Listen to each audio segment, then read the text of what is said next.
Those ones there along there, which are dying slowly but surely because they're getting strangled by ivy, belong to the guy next door, and I wish he would hurry up and do something with them.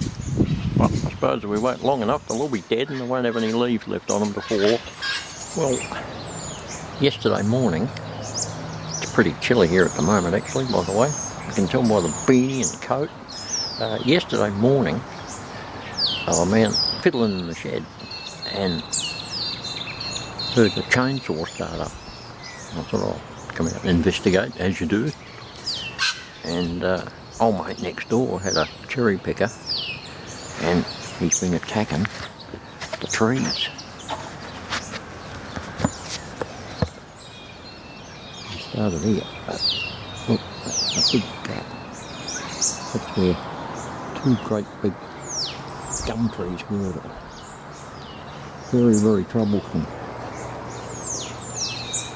So they were fiddling around with that yesterday.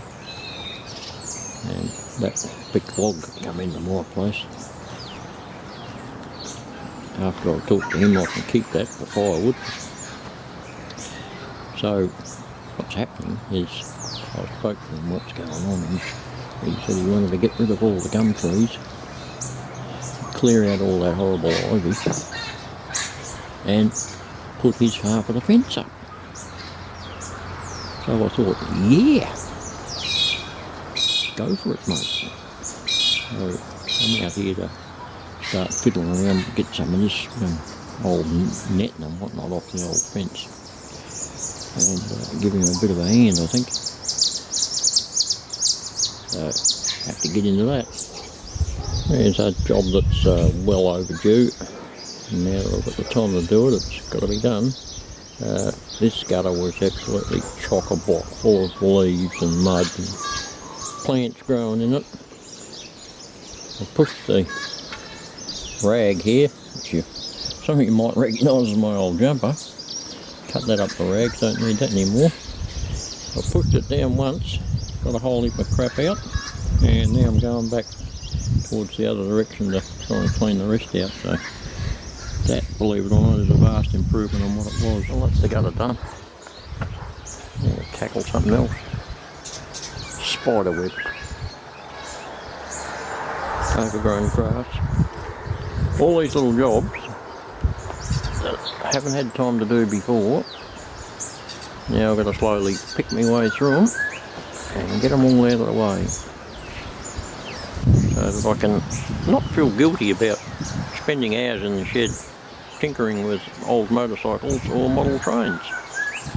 So we'll carry on with some of these for the time being.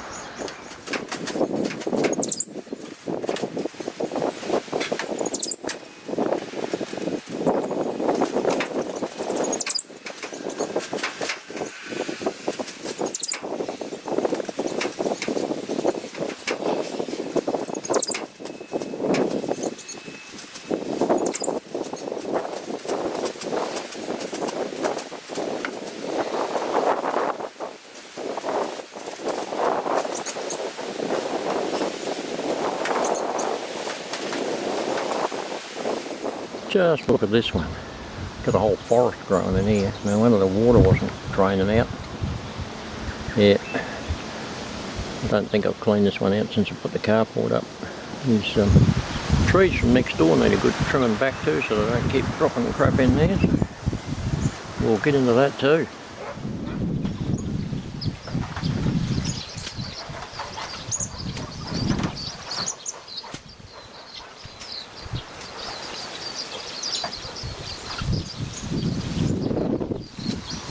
That's certainly a bit cleaner than what it was. I've got done both sides now. What a mess it was. God, boy, and it didn't smell too good either. But I've got it all out. Rinsed it out with the hose, so it shouldn't be too bad now for a while. So while I'm waiting for old mate to carry on with the fence side, I thought I'll go on with this business here on the carport. Now, what I'm building here is serving three purposes. It will not only stiffen up the carport a bit, it'll keep some weather out, and it'll give us degree of privacy over the fence. And this is also a classic example of all the bits and pieces that I've been gathering together over the years coming in handy now. All that timber is salvage. I'll cut up to size.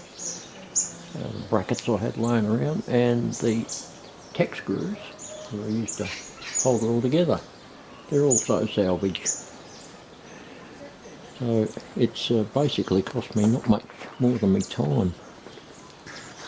This is the sheets that are going to go up there. It's a cement sheet, so it'll be fine outside. Get a coat of paint on it, seal it up. And they're basically just leftovers from another job as well. Right, the story so far. We have one of the sheets up there, all screwed on. Just needs to be finished off with a bit of edging along the bottom there to seal it off. And a coat of paint, and should be good. And tomorrow we'll go on with the second one then. And as you can see from up here, we've gained a bit of privacy. Which is the whole idea of the exercise.